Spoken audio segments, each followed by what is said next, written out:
सम्राट kitchen Alka More या चॅनलमध्ये सर्वांचं स्वागत आहे। तर मी आज बनवत आहे खेकडा कांदा भजी। तर हे साहित्य आहे। तर ह्याच्यामध्ये कांदा आपण असा लांब कांदा एकदम छानपैकी बारीक कापून घ्यायचा, तो सगळा सुट्टा करायचा आणि मीठ टाकायचं आणि बाजूला ठेवायचा 10 मिनिटं। मग तो 10 मिनिटं झाल्यावर मग त्याच्यात मी हळद टाकलेली आहे आणि लसूण, अद्रक आणि मिरचीची पेस्ट टाकलेली आहे।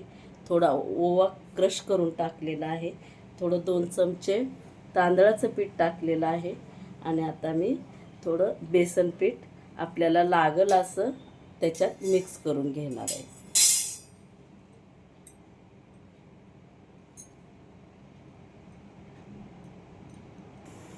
तर थोडं थोडं बेसन पीठ घेऊन आपण हे मिक्स केलेलं आहे। तर बघा, कांद्याला पण जास्त पीठ असं दिसायला नाही पाहिजे, तेव्हा मग कुरकुरीत भजी होतात। तर आता आपण भजी फ्राय करू।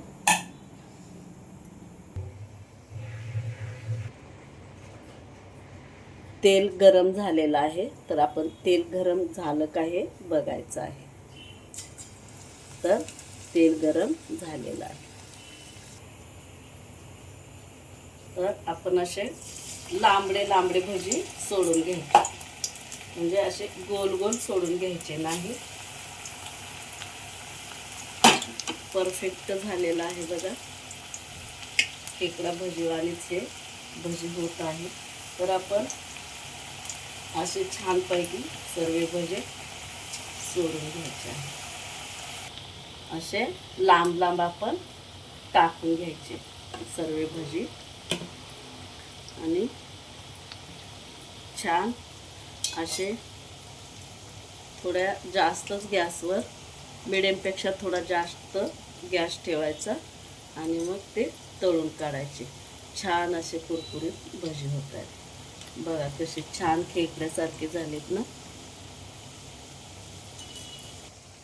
बघा कसे छान कुरकुरीत भजी तळलेले आहे का नाही। खेकड्यागत भजी मस्त कुरकुरीत झालेले आहेत। छानपैकी बघा तळून घेतलेले आहे। तर तयार आहे कुरकुरीत खेकडा भजी। आणि ही त्याच्यासोबत तुम्ही शेंगदाण्याची मी चटणी बनवलेली आहे, तर तुम्ही कोणतीही चटणी ह्याच्याबरोबर खाऊ शकता आवडीनुसार। तर आवडला असेल तर लाईक करा, शेअर करा, सबस्क्राईब करा। धन्यवाद।